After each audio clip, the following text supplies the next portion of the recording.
ټویټر درنه خراب است شای میوټ کې سای لګای او ته مو کنځاګانی کو پاغه کې په سړی باندې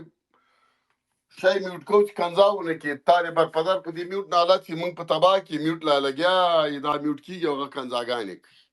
البته بارکزي خو نه دي کړي خو اسی عمومي خبره کوم نو ډیره غټه توره مو کړې دو زهر خان څومره غټه توره کړې دی پاکستان جوړېده بیا زهر خان ملي زه نه منم به اسمانه کراول ویږي او څومره به دې درازي چې افغانستان پاکستان نه ده منلی په رسمیاتو یې نه پیژني به د دنیا لوی ابرقدرت او لوی دیموکراسي زهر خان د افغانستان پاچا دنیا په لړزه سه چې پاکستان په رسمیاتو نه پیژني او غږ یې کړی زه ویټو کوم اوس هم ویټو ده نه سفارت هلته لرو نه کونسلګري ویټو کړی و نه یې منو دې نه دا به هم نه ویلې چې زه رسمیت نه پیژنم دغه خبر به هم نه کوله په دې باندې هم تاسو خوشحاله یې زهر خان چې زه بیا ویلو زه نه منم وایي مړ شو او خلکو د ازار چیرته خرڅیږي نور د دنیا کې د ما ژوند نسته وای که ځان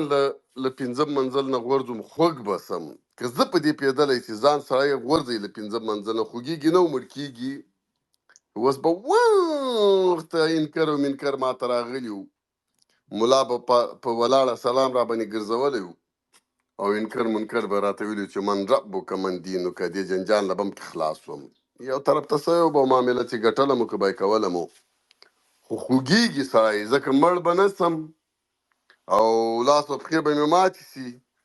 دغه شي باندې زه ډارېږم او زار وایي ترخه دي خاطې خولې کې واچوې نیم به دې تېر کړي نیم به دې پرېښي ځکه سړي به زړه په راجګېږي نیم به مړې نیم به ژوندی بیا چې که کاشکې دا خودکشي داسې اسانه وای څه زر به مو کړې وه سره به مو دا معامله خلاصه کړې زهر خان ویلي زه پاکستان په رسمیاتو نه پېژنم وایي بیا خلکو هم ورته ویلي چې ته په رسمیاتو نه پېژنې نو موږ هم ملک نه جوړوو ځکه چې تا په رسمیاتو نه پېژنه نو موږ به دې ته نور ملک نه وایو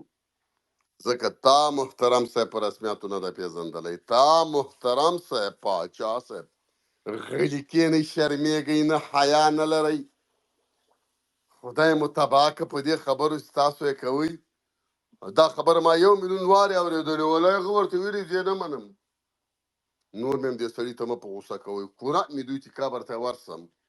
او ډت راوې باسم او بوتې کېنم او دا څپېړې ورته ونیسم چې کړنګه یې څو څپېړې نوشي جان کم چې دا کار دې کولو ما غفار خان هم له پامه بد شوی دی دلته راته ناست دغه هلته راته ناست د بنګال لاړ ملک څه هندوستان ملک څه پنجاب ملک څه ته راته د پښتون په صفات باندې اوږده پزه دې نیولې ده وایي کاکاجي دا څنګل خو دې زره خواکه ته له څنګلې سره هلته ناست یا بل هم اوږده پزه نیولې په افغانستان کې راته ناسته نوم یې هم له ډاره نه سو اخیستی بیا خلک خفه کېږي ولې چې تاسو په باچا خان مګر زه په 1.5 میلیونه پښتانه د باچا خان او د زهر خان قرباني کم مګر زهر خان او په غفار خان ته ورکې تیزه خبره نه کېږي دواړه په 4 غیرانه نه اخلم د یو پښتون په صفات باندې دواړه په 4 غیرانه نه اخلم زنده باد قائد اعظم زنده باد د هندوستان دغه وخت خلک ګاندي صاحب ګاندي لاړ غفار خان استفاده وکړ ورپسې روان به اوږد به کېده ګاندي سره به کله کته منډې ویلې کله پورته منډې ویلې کار ګاندي کاو ځان ته ګاندي ځان ته 1 میلیارډ انسانان بیل کړل تا ځان ته خپل 80 میلیونه نسل بیلولی کینه غلی ما په افغانستان کې ښخ کوي ځکه چې دې ځای کې مې څوک نه پرېږدي نوري زه لږ مصروفه یم نو دا پیرم دا میوان ډېر په غوسه ده عصمت میوان الله ته دې خبره راټولې که حضرت الله نه و عثمان و دغه ډاکټر عثمان و عصمت الله و بس ما هم دغه غوښتله چې د عصمت الله خبرې زه نه اورم ته ول جنازې او زه نه باندې غوټه وم جناب ډاکټر صاحب بیا ما او مایوان صاحب ته مهرباني وکړه. مننه. خبرې چې دي دا ولا همدغلته موږ 15 کسانې په خپل منځ کې کوو، نورې نسته. نو دغه ګوس کې چې ده دې کې د ټول چې ځان ته جنرالان وایي که وزیران وایي، حتی د طالبانو ځینې کسان دا ټول په دې ګوس کې ناست دي. نو د جنرال مبین سره چې هغه ورځ باندې موږ څه خبرې کړې وې، دا رقم کسانو بیګا په امریکا کې دا رقم کسانو ما ته هغه کیسې وکړې چې هېڅ زه تر اوسه پورې شک لرم چې دوی به ټویټر نه لري. مشر خلک دي. نو ما ته وایي چې تا او جنرال مبین راغوښتی و روم ته دی او بلا بلا بلا بلا. نو ما ورته کړه وم یو دانه پکې ازاره ده، بیخي داسې فکر وکړه د خلیلي نه و، خو لکه ځان خلیلي صاحب پولې دغه سړی. ګوس لږ صحیح دغه مکمل نوم یې واخله، داسې نه چې د قنداریان وروره په پسکۍ کې بیا اوازونه لټوي، هلته خو اواز نه وي، د کور ته دغه غلی کنداریانو پورې به ته نو پیره نه کندهار صاحب دا لګېږي. پیر کښته کړه د کندهار بې عزتي مه پیره ته چې بیا کړې، زه چې کله د کندهار په مورد خبرې کوم، زه د کندهار توهین نه کوم. ته چې توهین کوې ځکه ته ویښیار نه یې، سبق دې نه دی ویلی، ته په خبره نه پوهېږې. او بل دا ده چې هر سړی په خپل سټایل پوهېږي څه رقم ته خبره وکړي. زه په خپل سټایل پوهېږم، کندهار د ما ټول ملګري دي او په ما باندې ټول خلک پوهېږي. زه ترمیم لپاره خبره کوم، زه تخریب لپاره خبر نه کوم. زه په هر چا انتقاد د ترمیم لپاره نیسم، بیرته یې ګنډل او څیرل دواړو باندې پوهېږم. څنګه یو څوک وګنډم، څنګه یې بیرته څیرې کړم، څنګه یې وګنډم. ته هغه ډاکټر یې څیرل کوي، بیا بل چاته نارې وایي دا راسه وګنډه. غلی کښېنه ته کنداریان داسې کنداریان. کندهار چې له موږ نه لاړ، نو زه بیا پښتون څه کوم، زه افغان څه کوم چې ما چې پښتون نه دې دورانی وباسه، پښتون نه دې بارکزی وباسه، پښتون نه دې محمدزی پوپلزی وباسه، پښتون نه دې اڅکزی وباسه، پښتون نه دې الکوزی وباسه، پښتون کې پاتې چی سول، پښتون کې پاتې چی سول. په 50 په ګنو ستانکزیو او په 3 پسکنو امزوی جوړی. ته راغلی دلته اوس رښتیا فکر کوې چې لکه موږ کوم وزیر دې ولیده داسې یو ټرن دې واخیسته مقصد. نه خو د رښتیا خبره به کوې. نو موږ خو د کندهاریو ته چې په غوسه یو، موږ ورته وایو چې موږ ته هم داسې لږ د سړیتوب ګمان کوئ. موږ په دې ورسره ویرانه ده چې وا خلکو صحیح ده، تاسو خو یې سړي، موږ هم در سره سړیو کې حسابه وي. موږ دا نه ورته وایو تاسو سړي نه یې، موږ سړي یو. دا خو موږ کله هم نه دي ورته ویلي. دا د دوه. نو جنرال صاحب ته راوخېږه، دا ځینو خلکو ته ډېره غوسه ورغلې وه، تا د جنرال صاحب تاسو سره ولې په رومو کې کښېني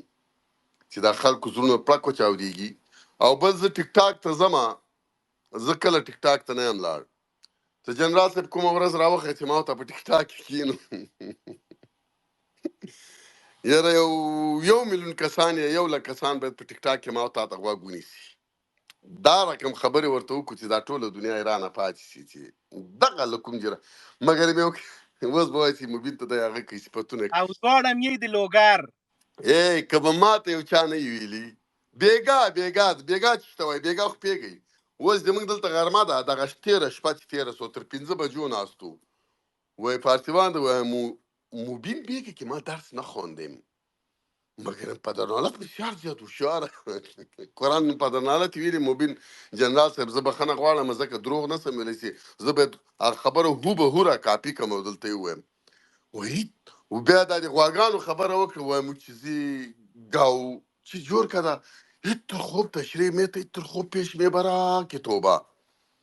نو ما ورته ویلي نو ما زه خلکو یې صفتونه وکړه. ما کې خو داسې عادت ده چې څوک د کوم چا صفت وکړي بیا هغه د ځان خپلوان کومه. مال جنرال صاحب مبین خو د موږ د لوګر ده، په لوګر کې مل ما په خیال باندې یا بستان یا به مور ستانه غیب امزي یا پلار یو رګ مل د امزویم کې ستا ځکه چې لا ځای د ویښیار مزه غلی کېنه.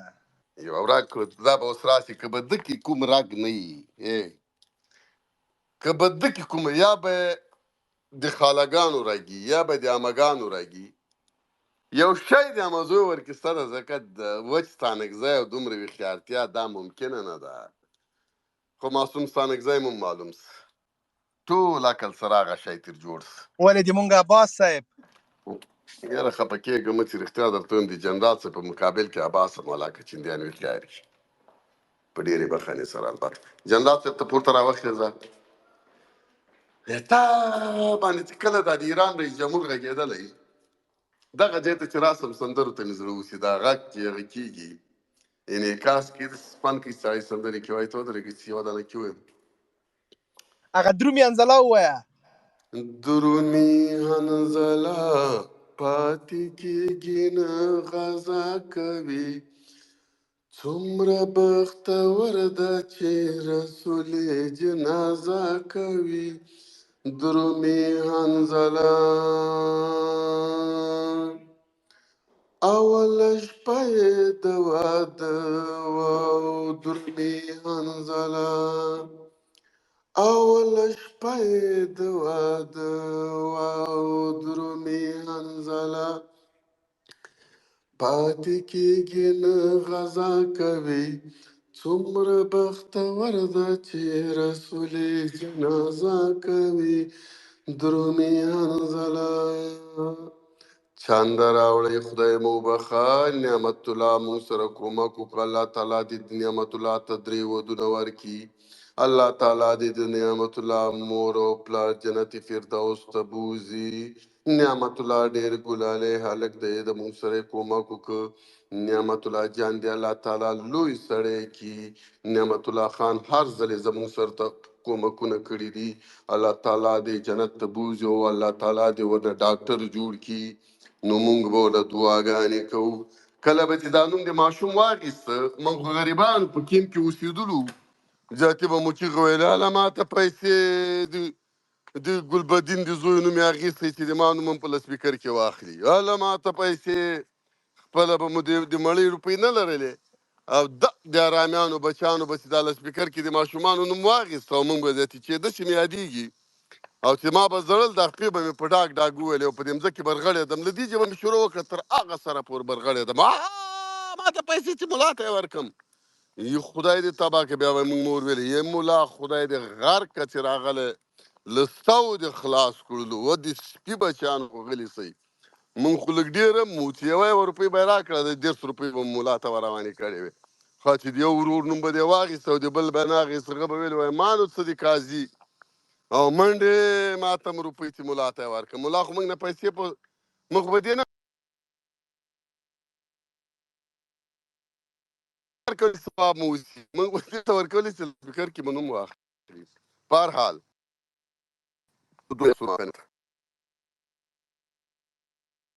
الموبیل من vom چند لک فالوورز بخیالم دارم که از اون فالووری من زیاد شدم خیالم که چی و فیضان صاحب ډېرې ټوکې خو چا چې په افغانستان کې یوه ورځ حاکمیت کړی که پاچاهي کړې وي او که نور واک په لاس کې لاره دا ټول د موږ او تاسو د افغانستان ویاړونه دي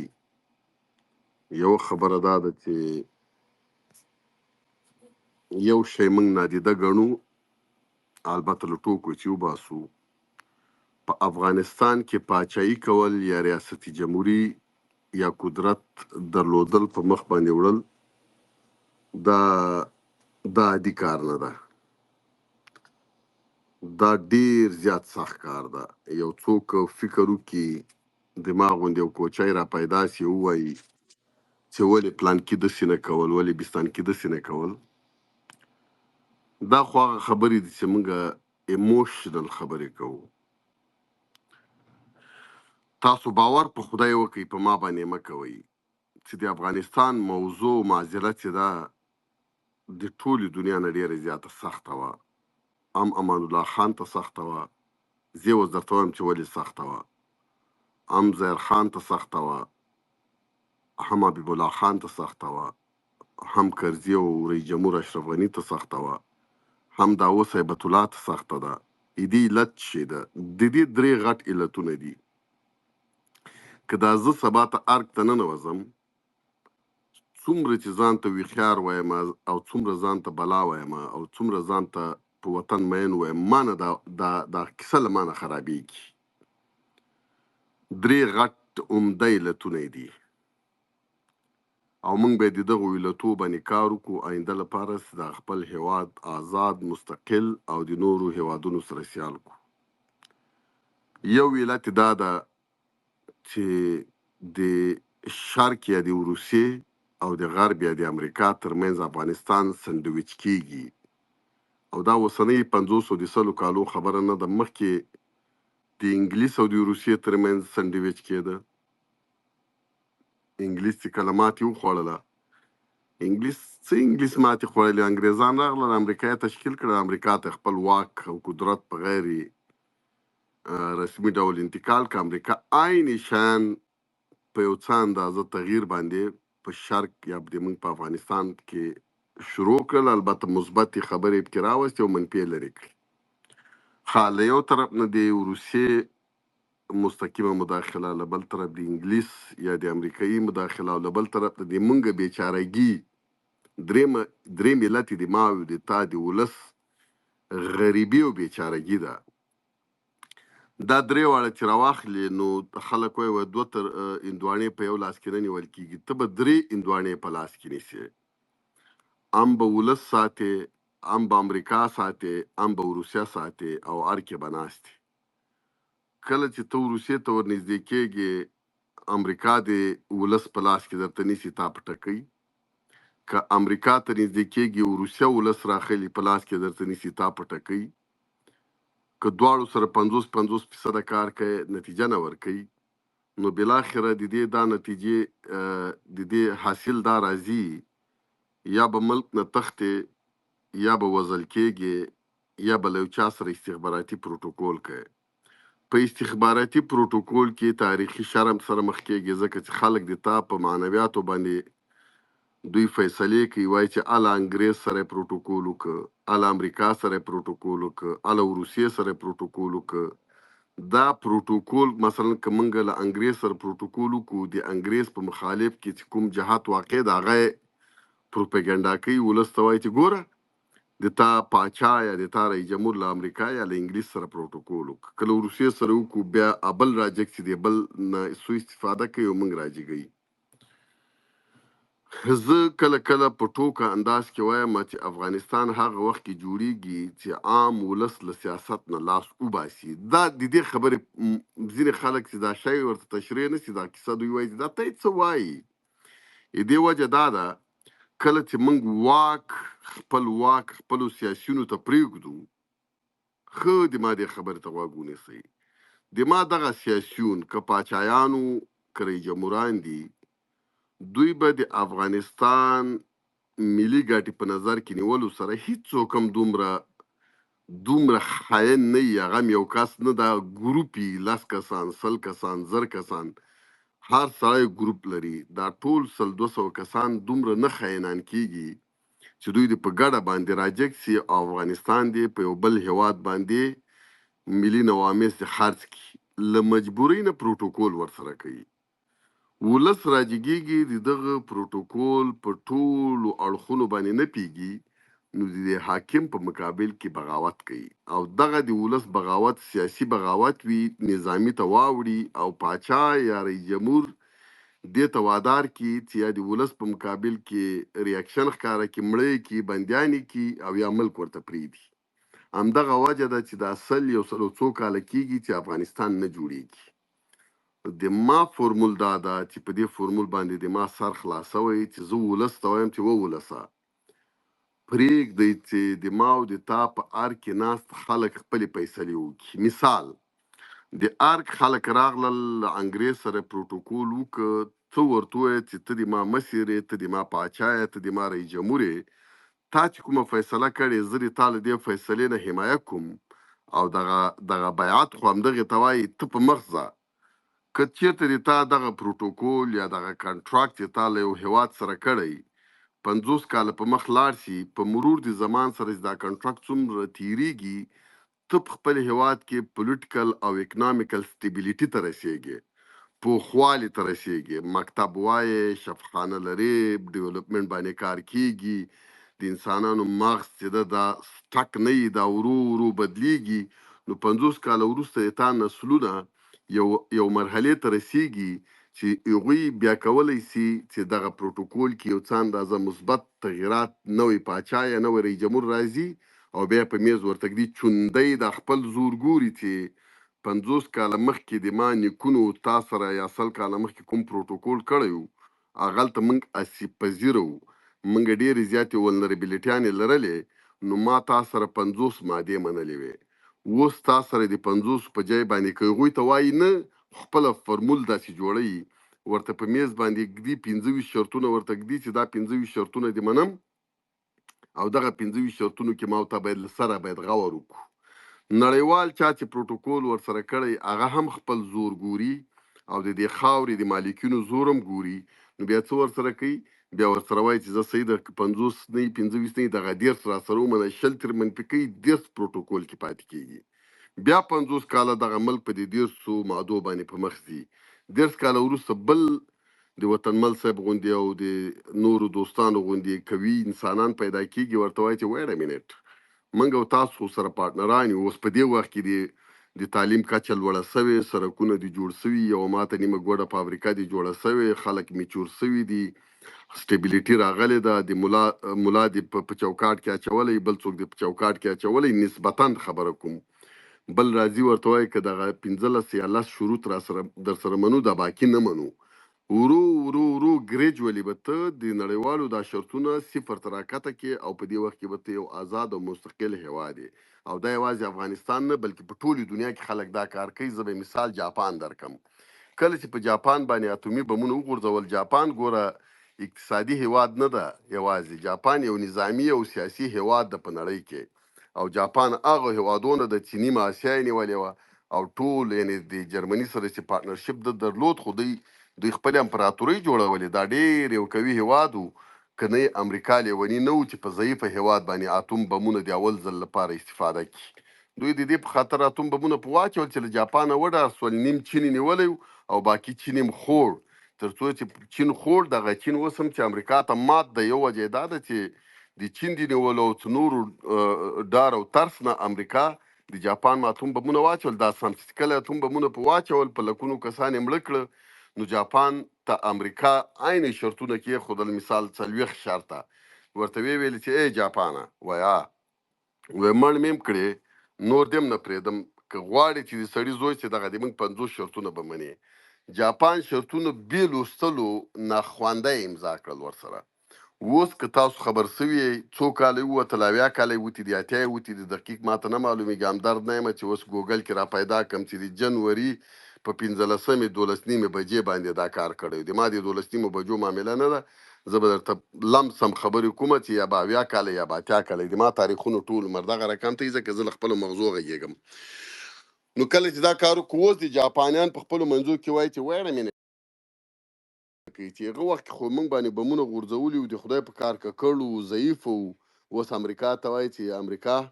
السلام علیکم وعلیکم السلام وایي راځه چې دا ما ته په دې شرایطو باندې یو څه اندازه له سره غور وکړو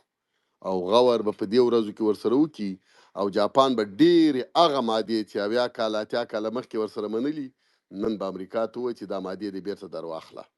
امریکا به دوه حالاتو ته ځي یا به ورته وایي یا نه که امریکا ورته وویلې خو دغه د جاپان به ورو ورو نورم د مستقلتوب او استقلال خواته لاړ شي او که نه ورته ویلې نو جاپان به خپله ورو ورو خپله سرغړونه شروع کړي د امریکا نه چون امریکا لږ لږ داسې روانه ده د ولنربیلیټي خواته روانه ده او جاپان د پراسپریټي خواته روان ده نو جاپان چې خپل ځان کې زور ولید او په مقابل کې د پارتنر زورم ورته معلوم سه چې نسبتا ډیر کوي نه ده الته روسیا ده الته نه پیغم چین ده الته او ده نو دی وخت کې له خوږ ګوتې نه امریکا ونیوله څومره کاله وروسته اویا اتیا کاله وروسته اوس لږ له خوږ ګوتې نیولې هغه هم ډېر په سلو موشن کې تاسو من کې غضب دا ده چې بمونه را باندې وریږي لاندې پراته یو خولې مو په خاورو باندې ککړې دي اوبه نه لرو مړۍ نه لرو یو څوک شرطونه راته کېږدي شرطونه ورسره نه منو هغه شرطو باندې چې خبرې مبرې ورسره شروع کړو زیاتي ولس راجګ شي نه د ما سیاستمدار سیاست ته پرېږدي نه د ما رهبرۍ ته پرېږدي نه د ما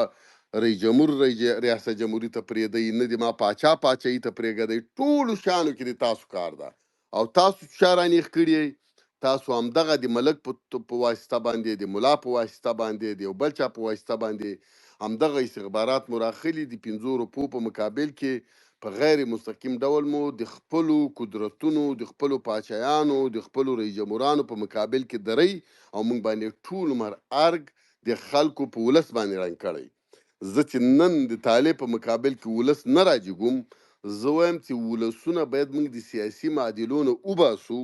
د سیاسي ډیسیژن نه وباسو، ځکه ولس دا ډیسیژن نسي اخیستلی. تاسو په ار کې انسانان پر دغه جمهوریت چې تاسو په ار کې پریښی وای او ولس ورکې کار نه وی لرلی، امریکا ستړي کېدله او موږ ته یې واک راسپاره له میلیاردو او تریلیونو ډالرو سره، او افغانستان به نن ډېر یو زیات ښه قوي حکومت او ډېر ښه جمهوریت به مو لاره. خو اتادم ولسو موږ سیاسي خلک نه لرو. دوستم دې له شبرغانیانو سره توپک په لاس کې نیولی او اتا دې له مزاریانو سره توپک په لاس کې نیولی او کنداریانو د رازق او د بل چا سره توپک په لاس کې نیولی. په جمهوریت داخل کې خلیلي سره او محقق سره هزارهګانو توپک لاس کې نیولی. علاګل مجاهد بم کې راټوپ کړو چې امریکایان مې مخه ونه نیسي، ارګ نیسم. ته د خره زوی ارګ چیشته نیسي او د سپي زوی، خو خپل ارګ مو ده نو ته چیشته نیسي. ولې نیسي دا ارګ؟ له چا نه یې نیسي؟ ار یو به بس چاکو تېره کوله، زه نن ارګ نیسم بژ بژ. غره کې خو طالب اسې راته ناست to make long story short او د رښتیا سیاست کوو او کوو غواړي چې سیاست وکړي. چا چې په تاریخ کې د افغانستان په 300 کلن تاریخ کې چا چې له انګریزانو سره خره بیا کړې ده، چا چې له انګریزانو سره سیاست کړی ده، چا چې انګریزانو سره دا منله چې انګریزانو تاسو دلته اوسېږئ نه در باندې کار لرو مې را باندې لرئ، دا سیاسي خلک وو. چا چې د انګریز په مقابل کې توپک راغیستی او جهاد یې ورسره کړی، دا غیرتي خلک وو. دا بې غیرت خلک نه وو، دا غیرتي خلک وو. یو طرف نه سیاسي افغانانو، بل طرف ته غیرتي افغانانو. د سیاسي او د غیرتي افغانانو په خپلو منځو کې جنګ څه، غیرتي راغلل سیاسي یې مړه کړه، سیاسي راغلل افغانستان یې په انګریز یې خرڅ کړه، په روسیې یې خرڅ کړه، په پلانکې یې خرڅ کړه. دلته موږ په دې شي کې سره ویران سو، په دې پوه نه سو چې اوس دغه سیاستوال مو او غیرتي مو سره یو ځای سي. غیرتي ته ووایي چې و وروره زه دغه معامله له انګریز سره د دې په خاطر باندې نه کومه چې زه د افغانستان ور باندې خرڅوم. زه په وضعیت باندې پیږم، ما دنیا لیدلې ده، د دنیا په قوانینو باندې پیږم. فار ټایم بینګ له دغو خلکو سره زه یو ماته ګوډه سیاسي معامله کوم، ته خو د ما غیرتي یې، ته خو د ما ورور یې، که زور را باندې راته زه بیا تا ته سترګه کوم چې مکناټن په کوم ځای کې په دې سر باندې ووله. خو اوس یې پرېږده چې زه دغه شان په راجوړ کړم، نو هغې نه وروسته تا ته غږ کوم. د دغو خبرو دغه مکالمه او دغه بحث د ما د غیرتي مجاهد او د ما د غازي او د ما د سیاستوال ترمنځ یو کلش رامنځته سه، او کلش د انګریزانو په وخت کې هم داخل د افغانستان ته راغی، د روسانو په وخت کې هم د افغانستان د افغانانو منځ ته راغی، د امریکانو په وخت کې هم د افغانانو منځ ته راغی. د ما وظیفه دا ده چې دغه جنگ او دغه کلش د افغانانو له منځ نه وباسم، او زه دوی ته وایم چې وروره ته غیرتي، زه سیاستوال، هغه مې دیکان، هغه مې معلم، راځئ چې دغه نړۍ سره موږ او تاسو خپله معامله وکړو. to make long story short، د ما دا اوسني وضعیت ته فورمول دا ده، هر هغه څوک، زه د امریکا لپاره دا خبره نه کوم، زه امریکا کې اوسېږم ځکه دا خبره کوم، هر هغه څوک چې د امریکا سره د افغانستان لپاره سیاسي معامله کوي، هغه اصلي د افغانستان بچی ده او نر افغان پښتون ده، د افغانستان ته نجات ورکوي. دغه کار جمهوریت ونس کړلی. د ما چې د جمهوریت کې ځینو کسانو ته غوسه راځي، نو خوند به یې دا کړی وای چې موږ دغه معامله په جمهوریت کې موږ خو وایو چې جمهوریت له امریکا سره پارټنرشپ لاره، موږ له امریکایانو سره پارټنرشپ نه لاره. امریکا راغلی وه په زور باندې د پارټنرشپ لپاره چې موږ سره پارټنرشپ وکړي. هغه پارټنرشپ امریکا غوښته چې امریکا سره توپک نه وي، امریکا سره تیاره نه وي، امریکا په ټانک سپور نه وي، او دی د ما پولیټیکل پارټنر سي، او دی په افغانستان کې له ما سره سیاسي رابطه ولري، او دی له ټانک سره بیرته لاړ سي. امریکا 20 کاله د دې په خاطر په دې تمه تېرې کړې چې په دې جمهوریت کې به یو څوک پیدا سي او داسې یو تضمین به ماته راکړي چې او امریکا جانې ته راغلې په زور یا په رضا، دلته راغلې موږ او تاسو نه سره پېژندل، دلته مو فرصت پیدا که ښه مو سره وپېژندل، تم ښه کوي یې، زم بد نه یم، راځه چې ما او تا داسې وکړو، یو سیاست وکړو. څنګه سیاست وکړو؟ ته بیرته لاړه سه، ته بیرته لاړه سه پیسې چې دا اوس څومره رالیږې دې 10مه برخه رالیږه دا 9 برخې کور کې په خپلو بچیو وخوره ما ته لږ اقتصادي مرستې کوه سیاسي رابطه را سره جوړه کړه ډیپلوماټیکه رابطه را سره جوړه کړه او روسیې ما پرېږده زه امریکا درته باسم خو که ته دلته نظامي ما کې ګوتې وای بیا امریکا نه ځي ته غلې کېنه زه دوی باسم یو ته به مې سترګک او بل ته به مې دا که ولس ته به مې ویلي ته ما خپل کار ته پرېږده که ولس طالب وو که ولس هزاره وو که ولس دیاتا وو که د بل چا وو زه له دې خلکو سره په خبره پوهېږم او دا مسؤلیت د کرزي وو او یوازې د کرزي نه وو د کرزي سره شاوخوا چې ځان ته سیاسیون ویلې او 50 کسان دا د دوی وو دا د ګلبدین وو دا د اشرف غني وو دا د همدغه رقم ته څو نورو کسانو چې دوی خپلو منځو کې ناست وای او ویلي وای چې موږ امریکا څنګه بیرته له افغانستانه وباسو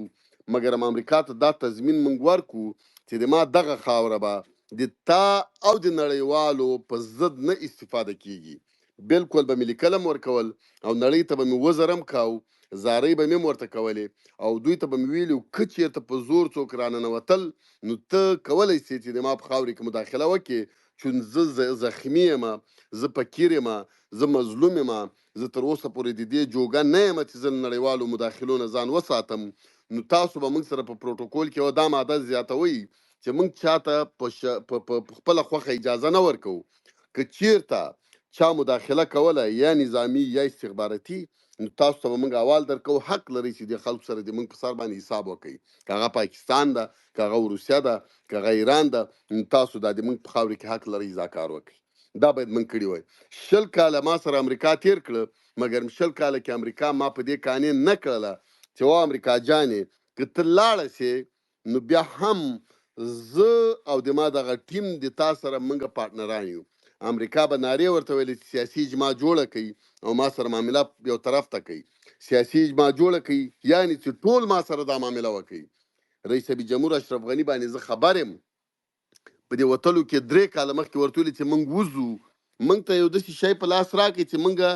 ډاډه ووځو دا جمهوریت نه سقوط کوو قرآن دې ما تباه کړي که جمهوریت سقوط کوو جمهوریت نه سقوط کوو مګر هم جمهوریت دا رقم ته پرېښوده چې د امریکا خبر به مو کې منلی یو څه اندازه پورې د امریکا چې ما په سر ناسته یو رقم به خبره منم که امریکا له ما سر نه لرې سو بل رقم به خبره منم لکه هماغه خبرې مې استقراري نه سي امریکا سره ما 50 خبرې منلې وې دا به مې باسلی و چې کله امریکا وتې وای دا ټول شیانې ما ته پرېښې وای 10 کاله وروسته مې د 50 خبرو کې 15 خبرې ورته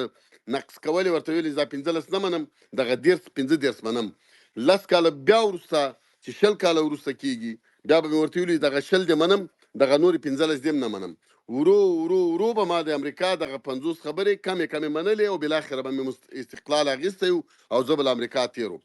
تاسو پوهېږئ دا کار څنګه څه کله چې موږ د دې ظرفیت پیدا نه کوو موږ ولې پیدا نه کړو موږ ځکه پیدا نه کړو په جمهوریت کې هیڅوک نه وو چې دا ادعا یې کړې وای چې زه د دې خاورې مالک یم او ادعا یې ثابته کړې وای نه کرزي دا ادعا ثابته کړی سوای نه رئیس جمهور اشرف غني دا ادعا وکړه او ثابته کړی سوی وای نه عبدالله وکړلی سوای نه بل چا وکړی سوای نو دلته چې وسول دلته امریکا کوم فکر کړی د امریکا رئیس جمهوران دا خبره کوي چې د افغانستان مالکین طالبان دي ولې دوی وایي چې د امریکا مالکین طالبان دي ځکه دوی دا خبره کوي چې دوی وایي چې دا طالبان موږ ته وایي طالبانو دا دعوه وکړه تاسو خبرې د طالبانو په خپلو پټو مجالسو کې له استخباراتو سره ویلي دي چې موږ د افغانستان مالکان یو موږ درته وایو چې کومې خبرې موږ تاسو سره ومنلې دا اکراس د کنټري یعنی په 4 ولایتو او 360 ولسوالیو باندې دا کومه خبر چې موږ تاسو سره کوو دا په دې ټولو درته عملي کوو درته په منو درته په تطبیق کوو په تاجک منو په هزاره منو په کلی منو په دریاب منو په سیند منو په غره منو په خزې منو په ماشوم منو په پښتون منو موږ سره معامله وکړه نه دغه غوره چې دا طالب ورته کړي دا غوره نه هیڅ د جمهوریت سړي نه سو ورته کولی ځکه هلته معلوم وه چې په شارینه مې نه سو منلی په دوسته مې نه سو منلی په خلیلي نه سو منلی په عطا نه سو منلی په امرالله صالح نه سو منلی په بل چا نه سو منلی امریکا ورته ویلې چې ای خلکو پټ مجالسو نه تاسو نه خبر وای ته ولې دغه د ارګ له دروازې نه باندې د خپله خبر په چا نه سې منلی خو it means you are not owner of this land. So, just you have 2 more years. Either prove it that you are the owner of this land, then I will sign the agreement, political agreement with you. Otherwise, I'm looking for the owner to sign the contract. I don't have any fucking time to live here more than 20 years, so I'm leaving. او ته 2 کاله وخت لري چې دا کار وکې. 2 کالو کې منګه 3 کسان په لاره لاړو، نو 3 په مقابل کې په قطر کې خبرې روانې دي، په دوحا کې ورته وایي چې just give them 2 more years. که دوی تا ته 10% خلکو د 10% د افغانستان د واک تضمین درکړه، پس دوی سره کنټراکټ وکړه، موږ مړه که که در نه که ما ته یې راوسپاره او 15 کاله ما ته وخت راکړه. اوس 15 کاله وخت ورکړی، 15 کاله ما ته وخت راکړه. که د افغانستان په مرغۍ مې د تا خبره ونه منله، که د افغانستان په تیږې مې د تا خبره ونه منله، که د افغانستان په نر او ښځې مې د تا خبره ونه منله، بیا ما ته وایي چې یو آر ناټ د اونر. هغه چې دوی ولیدل، پاکستان هم لابي ورته وکړله، عرب هم لابي ورته وکړه، امارات هم لابي ورته وکړله. دوی ګراوند کې هم ولیدل چې دا خلک ځان پورې بم هم تړي، دا خلک ځان هم وازني، دا خلک بل هم وازني، دا خلک تر دې حده پورې په دې ملک باندې سر ورکوي.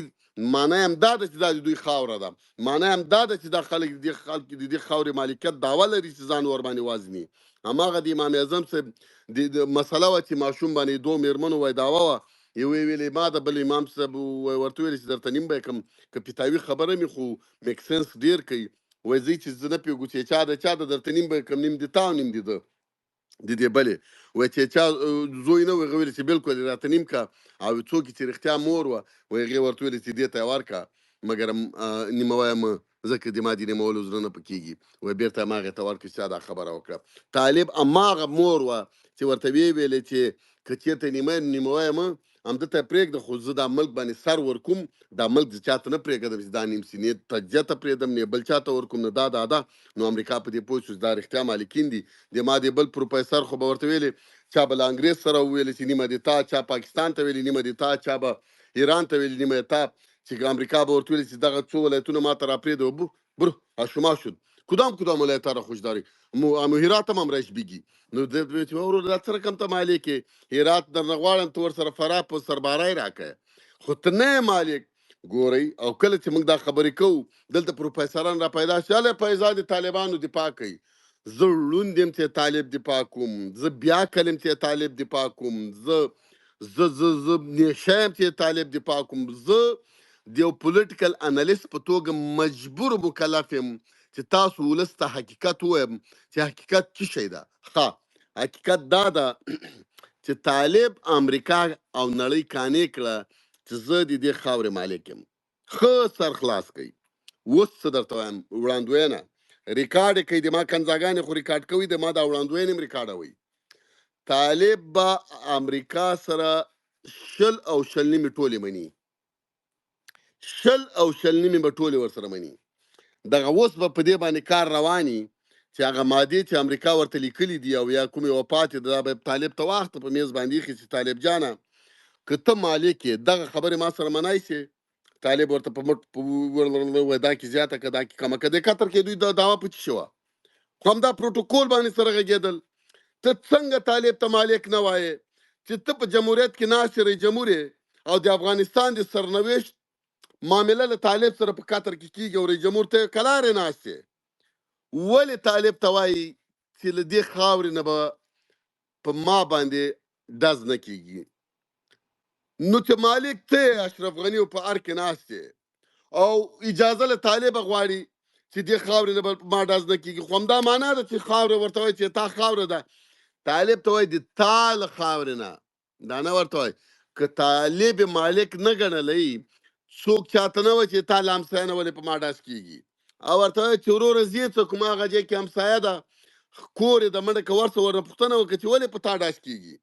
اشرف غني ته نه وایي چې تا له خاورې په ما ولې ډز کېږي، طالب ته وایي د تا له خاورې ولې په ما ډز کېږي. تاسو دا 2 خبرې راواخلئ، تحلیل ته ور واچوئ. که ته مالک یې جمهوریت او دا خاورې د تایي، خو تا ته د امریکا وایي چې تا له خاورې ولې په ما ډز کېږي، تا ته نه وایي چې تا له خاورې ولې په ما ډز کېږي. طالب ته وایي تا له خاورې ما ولې ډز کېږي. ته ما سره پروتوکول کې ولیکه چې آینده کې به دې خاورې نه په ما ډز نه کېږي. وات ډز اټ مین؟ معنا دا چې ته مالک یې، دا د تا هیواد ده، دې هیواد زه تا ته دغه هیواد در سپارم.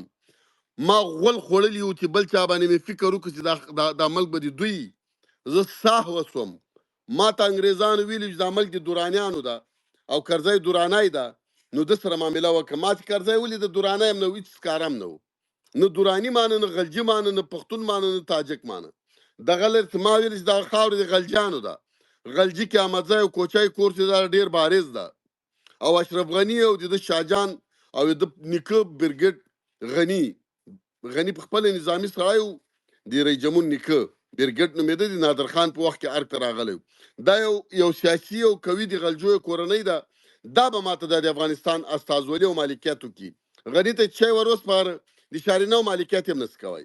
داود نورزی راته راوسته او نه پوهېږم اجمل احمدي یې راوسته او دوه درې دانې نور انګریزان یې راوستل له امریکانو سره.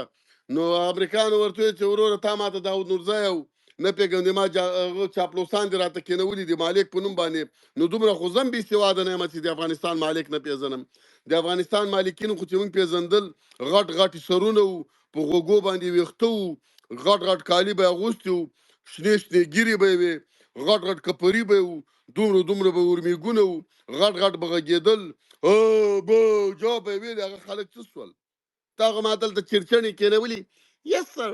I'm the owner of this country. I mean, no, who the hell are them? They're not the owner. Just bring me the owner. Who are the owner? هغه ځای ته دوی پوه شو چې get the fuck out of here. ته ما ته راغلی د ما مامورین دې ما ته کېنولي چې دا د افغانستان مالکین دي او دوی سره معامله وکړه. No way. I can't do that. Because you are fake. برو بخیر. وځې له دې جنه. طالبان ته شی وسپاره. اوس په ډېرې بخښنې سره زه چې په خپل تحلیل کې ناکام شوم، ما ته به په دې سپیس کې وایي چې نور به نه غږېږي. که زه وغږېدم ما مړ کړي. طالب او امریکا هیڅ فرق سره نه لري. طالب او امریکا هیڅ فرق نه لري. طالب د افغانستان واکمن ده، طالب د افغانستان مالک ده، طالب د افغانستان مالکیت ثابت کړی ده. امې انګریز ته ثابت کړی، امې امریکا ته ثابت کړی. تا ونس کولی چې دا مالکیت ثابت کې او خپله معامله ورسره شروع کړې ده. او د طالبانو وجود به په افغانستان کې په راتلونکي 100-200 کالو کې موجود وي. تغییر خوري، دا بڼه یې تغییریږي. د امریکا او د طالبانو کانټراکټ به لکه د ایرانیانو چې 80 کاله نه پوهېږم څو کاله وچلېده، دومره به چلیږي که طالبان ویښیار سي. خو که طالبانو کې ځینې بیاکل شته دي، لکه موږ د جمهوریت کې ځینې بیاکل موجود وو، هغه بیاکل دا شی په لغته وایي. که طالبانو دغو بیاکلو دا شی په لغته ووایه، 2 سیناریو دي، ځکه زه هم بزرګ نه یم، دواړه سیناریو در تشریح کوم. امریکا اخري خبر مې ده په ډېرې بخښنې سره. امریکا وایي چې په افغانستان کې د 2 خبرې ښه غوږ ونیسئ، وخت مه ضایع کوئ. یا د افغانستان د ما پارټنر اوسیږي، یا د په افغانستان کې کورني جنګونه یو 20 کاله نور چې ښه ضعیفه شول، بیا به پارټنرشپ افر ورته وکړم چې هی ما خو درته ویل چې ملګری مې سره نه کېږي، نه وجنګېږئ. 20 کاله په موږ باندې بیا یو 100 میلیارده ډالر مصرفوي چې موږ سره وجنګئ. یو 15 میلیونه 8 میلیونه سره مړه او ګوټ شو، بیا 20 کاله بعد راځي او ما ته وایي چې څنګه سوې، اوس اماده پارټنرشپ ته وخت در کوم یو 4-5 کاله. که دې ویلې چې وو او معامله دې ورسره وکړله، بېرته به سم چې که دې ونه کړله، بیا ورته لیکې په فورمول کې چې دا خلک لا نه دي جوړ سوي. لکه ډاکټر چې هغه مریض ورځي شاټونه ورکوي اعصابي مریض ته، چې ویې ګوري چې جوړ سوی د پرېږدي که نه جوړ سوی، بیا شاټونه ورکوي، بیا 20 کاله شاټ درکوي. درزه تر څو چې د سړي زوی درنه جوړ نه کي، بې له خدای دې څوک تر خلاصوی نه سي. او خدای پاک دې ځکه نه خلاصوي، خدای پاک درته وایي چې پسکنه یو سر ته لري یو دی لري، 2 غوږونه ته لري 2 دی لري، یو ماغزه ته لري بل دی لري، 2 لاسه ته لري 2 لري. څه له ده ته مې 14 سترګې ورکړي او تا ته مې 2 درکړي او د دې ملخ سترګې دي او دی به په تا حاکم یو. زه به تا ته هر وخت کې ملایکې درلیږم. جبرائیل علیه السلام ورسه فیضان باندې ظلم ده، میکایل علیه السلام ورسه فیضان باندې ظلم ده، ابابیل ورسه په فیضان په افغانانو باندې ظلم ده. ابابیل به ماخره کې وایي چې غول خورئ، یوه ورځ مونه ده، دوه ورځې مونه ده چې دا ته پیدا سوی د ته د سپي زوی. کله به ابابیل درته رالیږي، کله به جبرایل درته رالیږي، کله به میکایل درته رالیږي، کله به اسرائیل درته رالیږي، تا به له خلکو خلاصوي. غول وخوره چې ټول عمر به د خدای خلاصوي. ولې د خلاص کی؟ قرآن درته ونه وایي چې د سپي زوی یا خر سه یا انسان سه، که خر کېږي نو همداسې خر ښه او که انسان کېږي ځان دې وساته، سبق دی ووایه، تیاري دې جوړې که، تندر ویلی، څه لرې ساته یو بل ته کنځاوې سره کوئ. ګورئ سیاست زده کوي. سیاست دا د له امریکا سره د خپله معامله یو طرف ته که، له انګریز سره د معامله یو طرف ته که. انګریز د تا ولې دښمن ده؟ امریکا ولې تا دښمن ده؟ د ټولې دنیا دښمنه نه ده، تا دښمن ده. شی ښه شی کوي ډېر کوي چې تا سره دښمني د دې په خاطر باندې کوي چې ته ودرېږې. ما مې غږوئ چې ټي ډېر زیات او ډېر به راته دا ویښیار هم نه کېږئ. د وطنمال صاحب خبره چې همدار صاحب له ځانه راته جوړ کړي چې ګاټر پاټار کتاب کې داسې ویلي دي او په سریلانکا کې د سریلانکا والا دا نومونه داسې دي، کورلیموچور داسې ویلي دي، او د فلپین والا هی داسې ویلي دي، او د چین والا ای او داسې ویلي دي. دا ای او خبرې نه دي. خپله ته څه وایې؟ د او د چینایي مثالونه ما ته مه راکوه، خپله څه وایې؟ زنده باد هغه څوک چې له امریکا سره، څوک چې له انګلیس سره، څوک چې له ټولې دنیا سره خپله ستونزه په خپله حل کوي، او زنده باد هغه ملت چې خپلو مسیرانو یې فیصله وکړه او دی هغه فیصلې ته درناوی وکړي. زه هم رهبر یم. ما ته وایي فیضانه ته دې موږ رهبر یې، خو ته به دې موږ منې. نو زه چې تا رهبر سوم او د تا منم، نو بیا خو رهبر ته سوې، زه خو د سپي زوی سوم. تاسو داسې رهبران په کار دي چې تاسو ومني. نو دا خو رهبر نه سوم، زه خو رهبر خو دې ته وایي چې تاسو به د رهبر د سپي زوی منئ. هغه رهبر دې تاسو خوښېږي چې تاسو خبرې مني. نو خو رهبر نه څه، رهبر خو یو څه اندازه باید لږ دیکتاتوري، لږ تا ته وایي چې غلی کښېنه، بل ته وایي چې وغږېږه، بل ته وایي چې کښېنه دې مردګا زویه مه غږېږه، بل ته وایي چې منډه که لاړ شه چوکیداري وکړه، بل ته وایي چې سړی مړ کړه، بل ته وایي چې دا وکړه، ځکه موږ به کمانډ درکوو. ما ته کمانډ راکوي، ته د موږ رهبر یې خو غږېږې به نه، ته د موږ رهبر یې خو نور به دا رقم خبرې نه کوي، ته د موږ رهبر یې خو که دا د موږ خبرې نه منې بیا د رهبرۍ نه لرې کوو. زه د سپي بچو چې تاسو رهبر کېږم، زه د هغه چا رهبر یم چې د ما به شل او شلې مشوره راکوی سي او راته وایي جناب رهبر دلته مې یوه خبره په ذهن کې ګرځي، زه یې درته په میز ږدم، که درته ښه ښکاره سو یې منه که نه مې منه. تاسو مشوره څه ته وایي؟ یو امر ده، یو مشوره ده. مشوره دې ته وایي چې ته د مشاورې حق لرې چې یو چا ته یې ورکړې، مقابل جانب رهبر محترم د دې حق لري چې تا مشاورې ته غوږ ونیسي. یو د تا مشوره اوریدل دي، یو د تا مشوره منل دي. دا دوه مختلفې خبرې دي. تاسو یو سړي ته مشوره در کوم منې به، نو بیا مشورې نوم ولې ورته ږدې د سپي زویه؟ بیا خو زه په تا باندې امر کوم، ملیټري امر ده د ما، دا به منې. نو چې ته ماته نوم د مشورې پږدې او ورته بیا وایي چې دا به منې، یوه مشوره در کومه خو منې به، نو خو دا خو مشوره نه سو، دا خو امر څه. مشوره دې ته د وایي ته به یو چا ته چې هی رهبر جانه یو مشوره درته در کوم که اورې، صرف او صرف د دې حق لرې چې ما رهبر ته ووایه چې مشوره در کوم، صرف او صرف د دې وخت راکه وایه وره. منل د منلې د تا کار ده، دې ته مشوره وایي. چې یو چا ته مشوره ورکوې چې هغه یې واوري،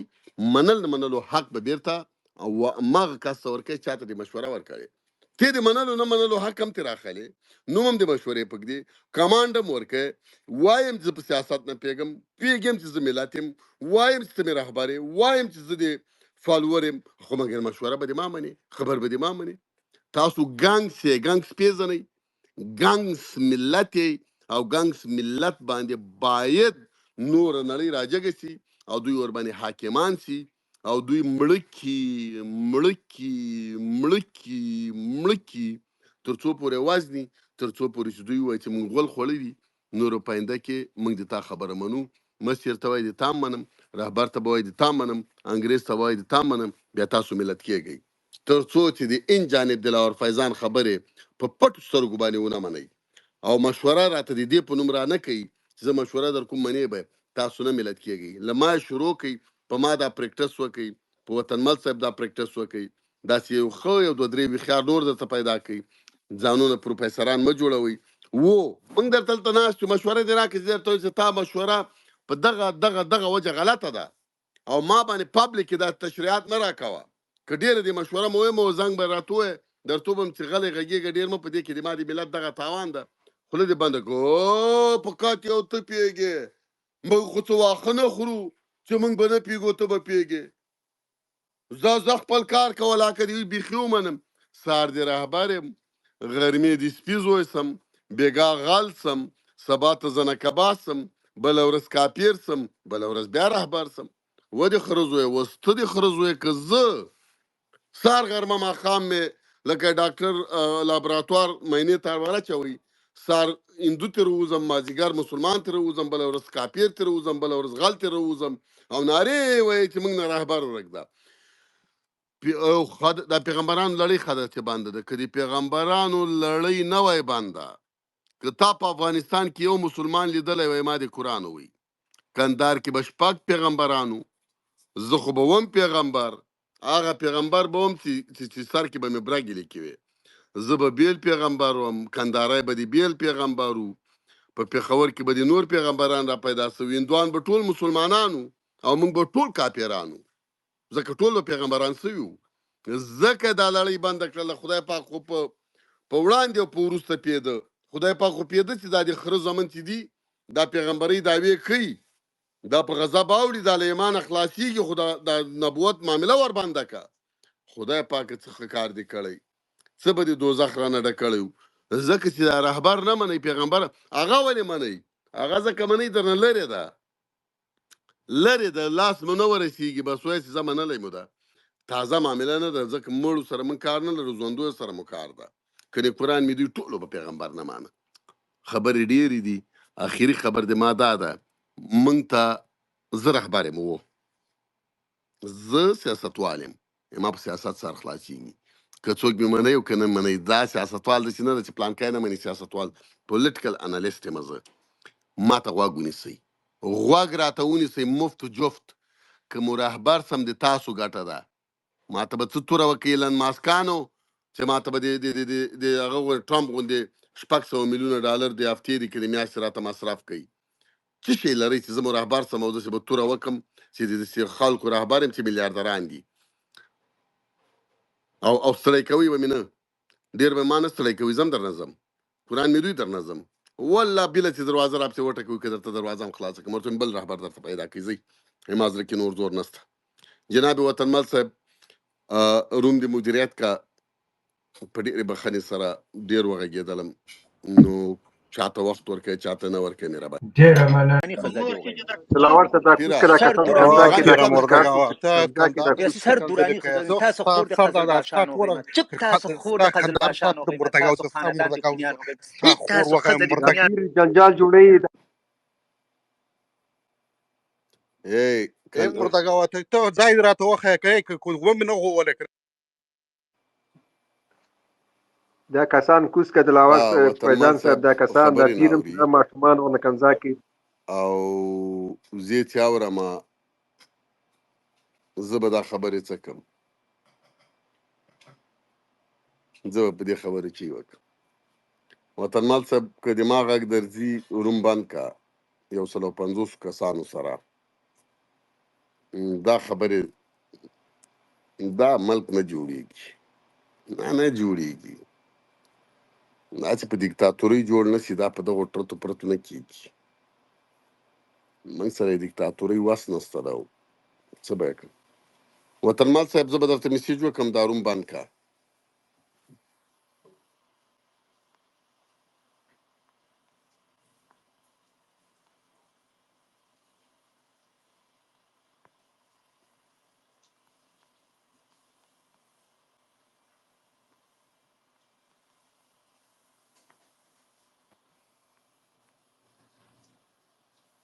ښه تر څو چې وطنمل صاحب روم بندوي زه به له هغه پورې درته به بولالې وایم، میسیج خو مې ورته وکړي چې بند یې کړي. نه جوړوئ نه جوړوئ نه جوړوئ نه جوړوئ چې نه جوړوئ نه جوړوئ. باید یو 50 کسان را جمع شي، ډیر جدي لوی کندهار له ټولو قومونو سره وغږیږي، د لوی پکتیا سره وغږیږي، مشورې ډېرې ونه کړي، له تاجک ازبک هزاره سره وغږیږي، تر مشرقي په قومي لحاظ یې کوي، که په هر لحاظ یې کوي، له هر یو هغه نه 15 لس کسان همداسې انتخاب کړي، ته او کورنۍ انتخاب کړي چې دغه کورنۍ له بارکزیو نه، دغه کورنۍ له اڅکزیو نه، دغه کورنۍ له خروټو نه، دغه کورنۍ قومي سیاست د اوس څنګه که له دغو نه یا په دې معیار یا یو بل معیار باندې، په دې باندې باید 15 میاشتې کار وشي، کوم معیار به دوی لپاره ګټور وي، او له دوی نه یو 400-500 کسیزه یو ګروپ جوړ شي، او دا د افغانستان واک همدغو 500 کسانو ته وسپارل شي چې تاسو مالکین سوی، او داسې مالکین سوی چې تر څو د افغانستان موجود وي، تاسو به د دې فیصلې کوئ له نړۍ سره او له افغانستان سره. که دا خلک چې موږ په ګوتو راټول کړل او دا واک مو ور وسپاره، او بیا دوی افغانستان خرڅې هم ورته اجازه ورکړي چې خرڅ کړي، که کرابانې هم چاته ورکړي اجازه ورکړي چې په کرایه ورکړي، که شرعي نظام هم کې حاکم کړي، شرعي نظام دی کې حاکم کړي، که جمهوریت کې راغواړي همدغه دی کوي، او نور د بیروکراسي ورته چالان کړي. کار نظام یې غوښته، که دیموکراسي یې غوښتل، انتخابات به درته مدیریت کوي، که شرعي نظام یې درته غوښته، هغه به درته مدیریت کوي، محاکم به درته مدیریت کوي چې دنه لاس پرې کوو، دنه یې مه پرې کوو، قاضیان به درته کښېنوي، لاسونه به در باندې پرې کوي. واک به یو چاته سپارئ او 100% به ورته سپارئ، نور به ولس ځئ، نجار به نجاري کوئ، مستري به مستري توب کوئ، معلم به معلمي کوئ، ډاکټر به ډاکټري کوئ، نور به د دې نورو خلکو په کار کې کار نه لرئ. دغه 500,000 کسان چې اسټابلیشمنټ یا ډیپ سټیټ یې بولئ، دوی ته به له بیت المال نه ډبل تنخواګانې ورکول کېږي. چغې بغارې به نه وایي چې د شمین ګل زوی